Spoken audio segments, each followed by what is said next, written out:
Hola chicos, ¿qué tal? Welcome back. Today we're going to have a third episode of a series of videos that we have been doing where we analyze celebrities who speak Spanish. I want to thank you for all the reactions and all the comments you have given my last two videos, the one of Gwyneth Paltrow and Will Smith, and it's great to see that the community is getting a bit bigger. So that is really motivating. Thank you guys. Some of you asked me to do a video about Ben Affleck, and here it is, and let's analyze some mistakes he makes and also let's highlight the good use of language. Vamos. Pasa por aquí. Buenos días, mucho gusto, un placer. Bienvenido. Ben Affleck, por favor, siéntate, Ben. Qué honor que estés aquí, hablar donde tú quieras. Sí, sí, sí. Aquí siéntate, por favor. Qué grande. ¿Viste? Mira. Es para ti, sabemos que eres grande. Wow, muy impresivo, gracias. Primero que nada, gracias por estar aquí, gracias por hablar español, gracias por defender nuestra lengua.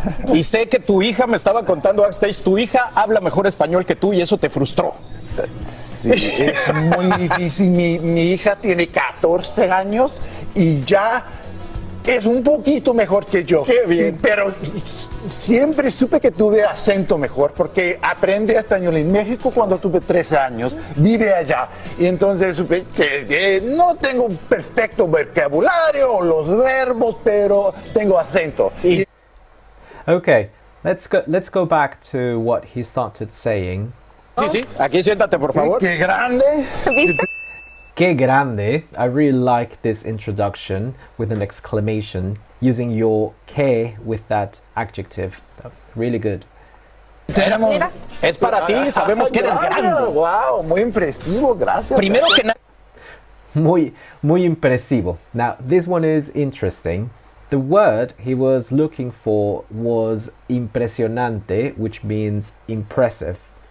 So basically what he did was a mix between English and Spanish. I would even call it Spanglish. Sometimes, you know, the words are very similar, and if you combine it with English it works, but sometimes it doesn't, like this case. So not impresivo, impresionante. Gracias por estar aquí, gracias por hablar español, gracias por defender nuestra lengua. Y sé que tu hija me estaba contando backstage, tu hija habla mejor español que tú y eso te frustró. Sí, es muy difícil. Mi hija tiene 14 años. Excellent use of the verb to have for the age. Mi hija tiene 14 años. It's very common for students sometimes to say mi hija es 14 años using that verb to be because of English, but mi hija tiene 14 años. Very good. 14 años y ya es un poquito mejor que yo. Qué bien. Pero siempre supe que tuve acento mejor porque... Right. Es un poquito mejor que yo. It's not incorrect to say es un poquito mejor que yo. However, in this case, I would have used the verb hablar. Mi hija habla un poquito mejor que yo. And the reason is because it puts everything in context, and in Spanish we tend to favor the verb of the question that you were asked before. Let's listen to the host again and the question. Y sé que tu hija me estaba contando backstage, tu hija habla mejor español que tú y eso te frustró. Tu hija habla mejor español que tú. Y eso te frustró. So it would have been better if Ben had used that verb, hablar. Mi hija habla un poquito mejor español que yo. And also, when you use mejor, we use it before the noun. Mejor acento instead of acento mejor. But technically what he did is fine. Porque aprendí español en México cuando tuve 13 años. Aprende español en México cuando tuve 13 años. So this is a bit of a past issue. The correct way should have been aprendí español en México cuando tenía 13 años. So aprendí, preterite because it's finished. And then when you talk about your age or anyone's age in the past, in Spanish we use the imperfect. Tenía 13 años. So just remember, every time you use your age in the past to tell a story or an anecdote, use the imperfect. Cuando tenía 13 años, etc. Tuve 13 años, vive allá. Viví allá, not vive allá. Vive allá is, of course, present simple. We need the past simple. Viví allá. Y entonces supe, no tengo un perfecto vocabulario. No tengo un perfecto vocabulario. Really good use of the adjective before the noun. Tengo acento. Y entonces estuve trabajando con Ana de Armas. Correcto. I really like this structure that he used. Estuve trabajando con Ana de Armas. This is what we call preterite continuous. And this tells me that actually Ben has really studied Spanish, because this is not basic Spanish. The preterite continuous, estuve trabajando con Ana de Armas, we use it for an action in the past that was continuous, but then it stopped. If someone asks, ¿Qué tal tu sábado? How was your Saturday? You can say, estuve viendo películas toda la tarde. That's it. It was continuous and it stopped. Now, it wasn't interrupted or anything. It just stopped and it ended. So that's what we call preterite continuous, and he used it, and that's really good. Muy impresionante. Let's continue. Pregúntala, escucha a mi hija y escucha mi acento y dime cuál es mejor. Excellent use of the imperative. Escucha a mi hija, escucha mi acento y dime cuál es mejor. Really good.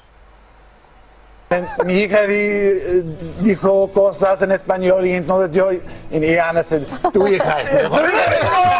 No, habla súper bien, Sí, muy sí, sí. bien. Y de verdad que lo que se agradece es el esfuerzo de hablar la lengua. Ay, no, pues. This is something that is worth repeating. It's always appreciated when a person is making the effort to speak another language. So of course we teachers, we always say this, but it is important, guys. Remember it.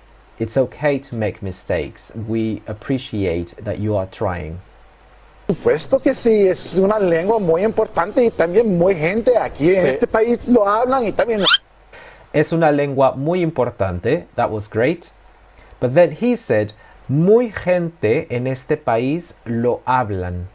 So that muy, which is an adverb, has to be replaced by mucho, which is an adjective. Mucha gente en este país lo habla. So that one is interesting, because he is using that lo correctly, and that lo could be tricky. That is what we call a direct object pronoun, and that is representing the Spanish language. In English it would be the it. The reason why it's tricky is the position, and it's because it goes before the verb. Lo hablan. So really good, Ben. Muy impresionante. Por el mundo es la lengua más importante en este Pues gracias, gracias. Very good use of the preposition por el mundo. Lo hablan por el mundo. Por means throughout or around. That's why we say caminé por la ciudad. I walked around the city. So excellent job on that one. Gracias, Ben Affleck. Gracias por hablar en español. Gracias. Por supuesto. Gracias por darme la oportunidad, porque es verdad que vivo en Los Ángeles. Gracias por darme la oportunidad. Excellent as well. That infinitive plus the me, darme. Porque es verdad que vivo en Los Ángeles, hay más gente que habla en español en Los Ángeles que habla en inglés. Vente a Miami, aquí nadie habla inglés. I really liked that last part when he said, hay más gente que habla español en Los Ángeles que habla en inglés. So the beginning is really strong. Hay más gente que habla español en Los Ángeles que. He should have used again the subject. Hay más gente que habla español en Los Ángeles que gente que habla inglés. However, that's quite long, isn't it? And quite repetitive. One word that comes to mind, he could have said, hay más gente que habla en español en Los Ángeles que anglófonos. That's the way we call a person who speaks English. Anglófono. So, you can add it to your list of new words if you didn't know it. So I have to say, I'm very impressed. It was very impressive, muy impresionante, with Ben's Spanish. I can see that he likes it. I can see that he enjoys it. It was interesting to see that actually he masters tricky grammar. but also he's still making basic mistakes. I suspect one of the reasons is because he wants to speak very fast. So these little details slipped out, but in general, excellent job. If you liked this video, please subscribe, share it if you know someone who's learning Spanish, so we can continue on this learning journey together. Bye for now and see you next time. Hasta luego.